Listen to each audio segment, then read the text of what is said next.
It is the morning after the night before, and we've all had a chance to sleep on last night's events. Of course, Oleksandr Usyk making history, beating Tyson Fury, and becoming the undisputed heavyweight champion of the world. Of course, now people are giving their reflections of last night. Some people taking the opportunity to fire some shots at Tyson Fury. I know Hatman is having a field day, bringing up all the receipts of people who were saying it's going to be an easy fight for Tyson Fury. And I think that's fair game, the way Tyson Fury and some of his followers have conducted themselves in recent years has been massively detrimental to boxing and incredibly frustrating. And that's really what I'm going to touch on in this video. This isn't going to be a technical breakdown or review. I'm not going to be going through round by round or anything like that. I'm just going to be giving my sentiments on why I think Oleksandr Usyk winning that fight last night and beating Tyson Fury and becoming undisputed champion is better for boxing, has a positive effect on the sport compared to if Tyson Fury had won.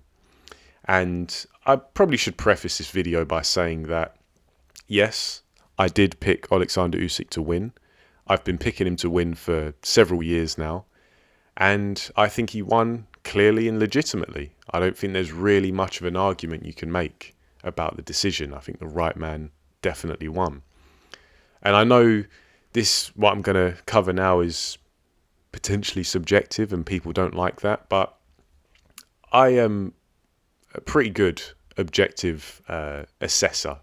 You know, when it came to my prediction and my breakdown of this fight, I was able to put any feeling aside. I don't buy into characters and who I like and dislike in the lead up to a fight and allow it to skew my perception. But with this video I'm doing here, these sentiments I'm going to give, anecdotally, I have a lot of experience with what I'm going to cover. And so, yeah, let's get into it. But yeah, to start off, I think Oleksandr Usyk becoming champion and beating Tyson Fury is a better result for the sport compared to if Tyson Fury had won. And I say that because mainly the conduct of both of these two is completely different. They clearly represent different things. I know in the build-up, Tyson Fury likes to make out as if, oh, you see me and Oleksandr, we're both family men, we're both fathers, we're both God-fearing men. Yeah, I don't think that's genuine at all. I don't think that's authentic at all. And now I don't want to rip into Tyson Fury unnecessarily because he is a fantastic fighter. He is a very brave man in the ring and he's fantastically talented. That is undeniable. But despite that praise for Tyson Fury and giving him that credit because it is due, it's undeniable as well that he's also an incredibly cunning, deceitful, dishonest man. And some of the things he's done, some of the ways he's damaged the reputation of boxing, it's unforgivable. You know, this fight that happened last night, this piece of history, which is incredibly significant, the first undisputed heavyweight champion in a quarter of a century, we already had to wait long enough. But then because of Tyson Fury and his greed and his ego, he held out on us. And us boxing fans were starved of this fight. And it took an immense amount of public backlash, public pressure, and a real group effort to basically force Tyson Fury to take this fight. Because if Tyson Fury didn't take this fight, his reputation would have been in tatters. And rightfully so. But the amount it took for this fight to get, put over the line was really something special. So to all the people who are proactive, all the members of the boxing community who were willing to boycott Tyson Fury until this fight was made, give yourselves a pat on the back because it really was a collective effort. But Tyson Fury, in the past few years especially, has conducted himself in a way which it leaves a real bitter taste. And it's damaged the reputation of boxing. And it's created so much frustration around the sport that we love, to the point where it became a chore. It was painful to watch because we're seeing Tyson Fury not take on all comers. quite carefully chooses opponents while claiming to be the greatest. Not only the greatest of his era, but the greatest of all time. I don't think people understand how disrespectful that is to the great heavyweights of yesteryear, who put their lives on the line so many times against the toughest competition and just went above and beyond, truly extended themselves to throw their name into the hat, or their hat into the ring is probably a better analogy, to try and prove that they were the best. You know, your Muhammad Ali's, your Lennox Lewis's, Joe Lewis's, so on. But Tyson Fury gets a good win over Vlad.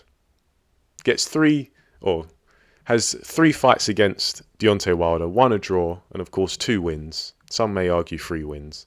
And then a win over Dillian Whyte. And all of a sudden, he's the best heavyweight of all time. Give it a rest. You're pulling my plonker with that one. But so many people ran with it. And it was frightening to see how gullible people could be. But that was just how dishonest and how cunning Tyson Fury and his team were. That they were engineering these narratives of Tyson Fury being the best ever, when he had a resume that was as deep as a puddle of piss. Some good wins, yeah, absolutely. But really? Best of all time? No. Let's be real. Absolutely not. But rather than proving it, Tyson Fury just tried to speak it into existence. He tried to convince people, tried to con people. And unfortunately, he was having a good deal of success. But in the meantime, we've got Oleksandr Usyk on the other end of the spectrum. A man who doesn't boast, doesn't brag, doesn't trash talk. He just seemingly takes on all challenges. Has gloves, will travel, will fight. That's all we've seen from Oleksandr Usyk. His amateur record speaks for itself. Winning every major competition as an amateur against some of the stiffest competition, becomes a pro,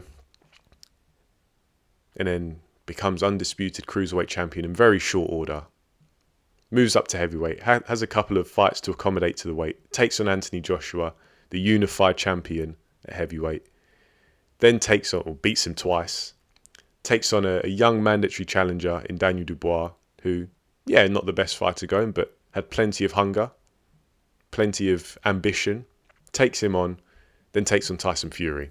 Last night, makes history and becomes undisputed champion. And that speaks for itself. But then if you look at the manner in which Oleksandr Usyk has done it, as I say, he's been willing to travel to people's backyards, give up that hometown advantage, real old school approach, just has his eyes set on the prize and will take on anyone he has to reach it. There's never any excuses, no shortcuts, no lies, no genders, no shithousery. Just warrior spirit, you know? Honest, hard-working, toughness. And isn't that what we tune in to watch when it comes to boxing? Nobody follows boxing. No impartial, rational, intelligent boxing fan tunes in to see fights not happen for the sake of preserving a reputation. But that's what Tyson Fury did. He wanted to cling on to his reputation so badly, out of greed, out of ego. Just loved the adulation, loved the idea of being regarded as the best ever without actually having to prove it. Whereas Oleksandr Usyk was ready and willing to take on any comer, any challenge. Yeah. If it's what I've got to do, it's what I've got to do. That's the mindset of Oleksandr Usyk. And it's so important. And this is where my personal experience comes in, because for those of you who don't know, I coach boxing. Nothing special, you know, no elite talents or anything like that. I coach boxing at grassroots level. Kids 12 to 18 years old. So in their formative years, I coach them. And in some cases, I've been able to provide skills for these kids to go on and have some kind of future when they go and compete, or when they become a coach themselves, or maybe both, or at bare minimum keeps them off the streets. But I see these bright young kids who want to get into boxing, who have started boxing, and they're very impressionable, of course. They're kids, they're teenagers. They look up to the top fighters of the current day especially.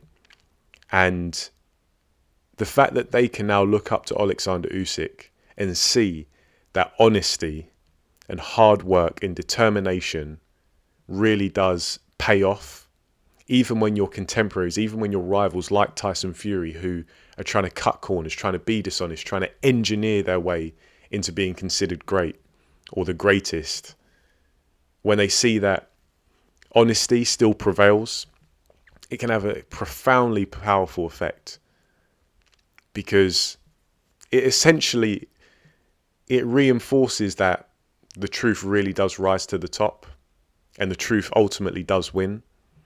And people who are dishonest and who are, deceitful, eventually they get found out. And it helps to preserve the reputation and the future of this sport.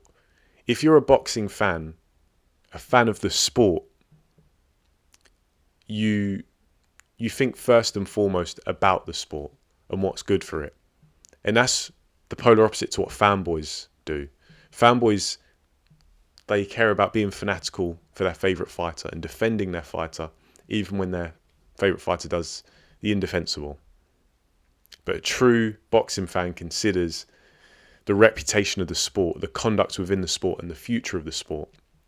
And so I think rational boxing fans will agree with me in that my assessment that Oleksandr Usyk winning is a better result, because it restores the reputation, it restores people's view of boxing, and it creates an attitude amongst the younger generation of fighters at the grassroots level who are only just starting to learn their trade.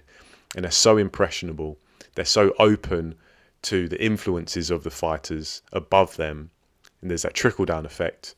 It's going to create a better, brighter future for this sport that we want to see thrive, and which is thriving, let's be real. Tyson Fury's antics aside, British boxing especially is in a very good place. But even if you look at the international heavyweight scene, it's brilliant. And what that does is that brings so much attention to the sport, and it helps it to grow. And Tyson Fury played a role in that. He liberated the heavyweight division back in 2015 against Vladimir Klitschko. Tyson Fury does deserve credit for that, because that freed up the division.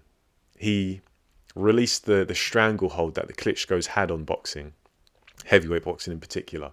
Those dark ages, those weren't good times, but Tyson Fury played his part. But I know Hatman said this, and it was what I was thinking the whole time. There's that quote, you either die a hero or you live long enough to see yourself become the villain. That's exactly what happened with Tyson Fury. He just carried on long enough where his ego and his greed took over, and it damaged boxing,